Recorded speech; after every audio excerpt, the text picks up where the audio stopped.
Mbote bandeko balandi, mbote na babone ya Miss Elongation, mbote bisika nyonso bokozwa video na biso, soki eza mbala ya liboso osabona te na kati ya chaîne na biso, ko hésite te ya ko s'abonner, ko liker, ko commenter, ko partager et osala biso kaka bien. Nzambe alola akozanga te ko pambola yo ndeko mwasi to mobali o koleka na kati ya chaîne na biso bandeko. Lelo toye na partage na biso concernant grande sœur na biso Ariachou Luyeye oya sali tant ebele azo yoka na lisusu te na kati ya réseaux sociaux. Vraiment moi silence ezui ebele bandeko. Eza pona divorce te. Eza te po akabwana na papa Mike. Eza te po papa Mike abotola ebana. Eza pona bongo te bandeko botikaka kopanzaka ba foyer ya batu. Boyoka tina nini Ariachou ayoka na kalisusu te.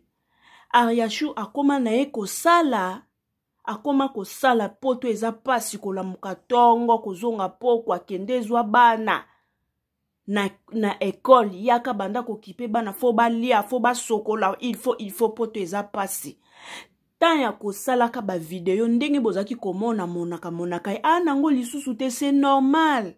C'est normal Ariachou mona na lisusu te alonga na circulation na média. Mais lokwa bolinga ko inventer makambo. Communauté congolaise. Bolinga ko inventer makambo, bolinga ko bimisa likambo eza nango bongo te.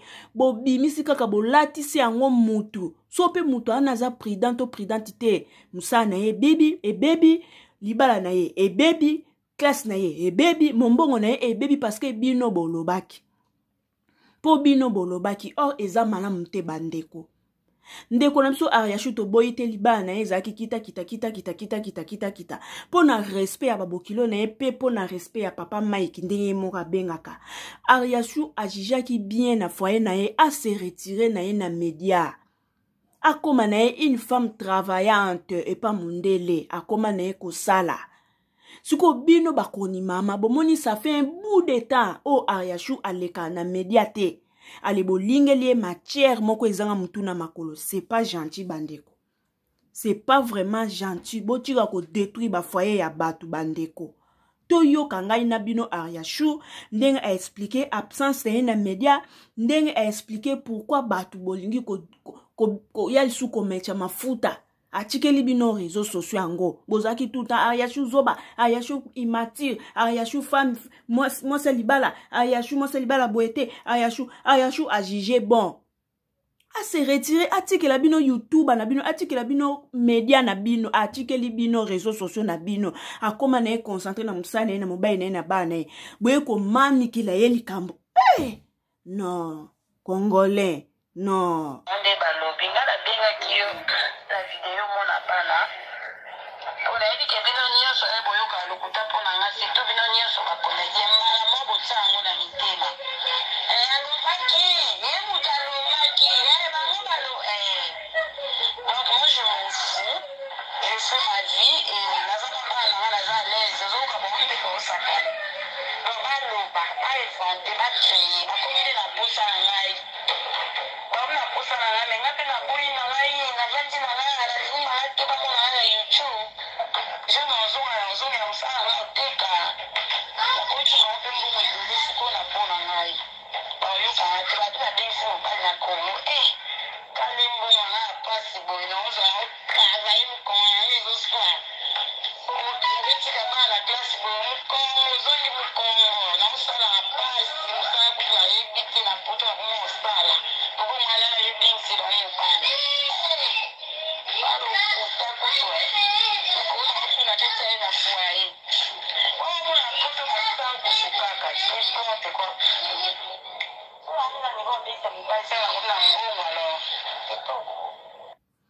Bandeko babolingo to yoki ngana bino nde Ariachou a expliqué absence na ye na réseaux sociaux.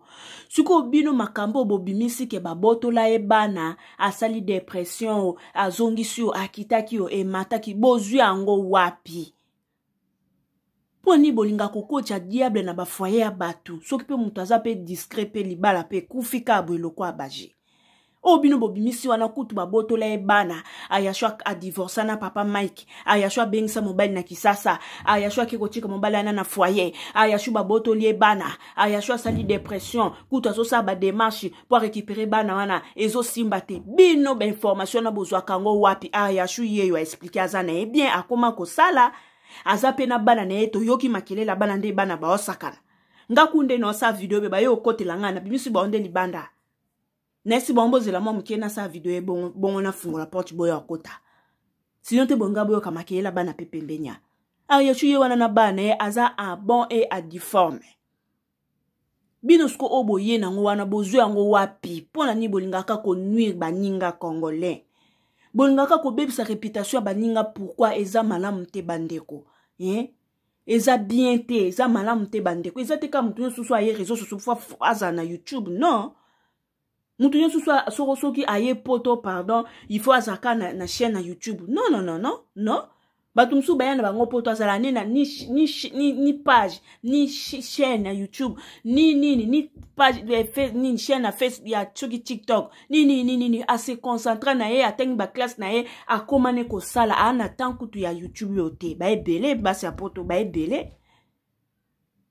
Ya malamu te bandeko boluka kimia na bavia batu e no boluka boyela batu ba rimer moko oeza nango ni les sans effet e ata ne fete poka epesa mabe moko boye poso libala ya Ayashuna papa Mike kabwani bino bozwi nini bandeko bozwi na kombo donja baby donja bokoti su na kati ke Ayashu atindaka papa Mike asa l'émission a bimisa ba vérité ya baby donja soki baby donja congolais bozwa ba information wapio boya kata na ba information oye ko apporter un plus na vie ya mutu ke noko ya na information oye eza ko nuire ba réputation ya batu e ya malamte bozwa na information oyo eko panza couple ya batu eko bebisa mosala ya batu eko bebisa classe ya batu eko bebisa bana ya batu eko bebisa eza malamu te botika boye communauté congolaise ou allons-nous c'est pas gentil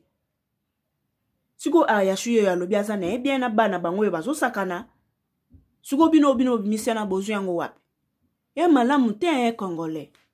Biso bayi bandeko tomona ni mbala sima so eza mbala liboso leki na kati ya chaîne na biso Miss Elongation ko hésiter te ya ko s'abonner o tchel biso ba j'aime o aimer vidéo o tchel biso commentaire o partager ici fi o partager et ça la peka bien nzamba ozanga te ko pambola yo biso bayi Ayashu za kimia na bana yo na couple na yo se concentrer focaliser na objectif na yo en fait Ayashu ya luye focaliser na objectif na yo et ça la ka bien ko landa ba les ondité Kongola lika ko panza ko bebisa Kongola lika mona pasi ya muninga après beti maboko ba mabe bisous bye.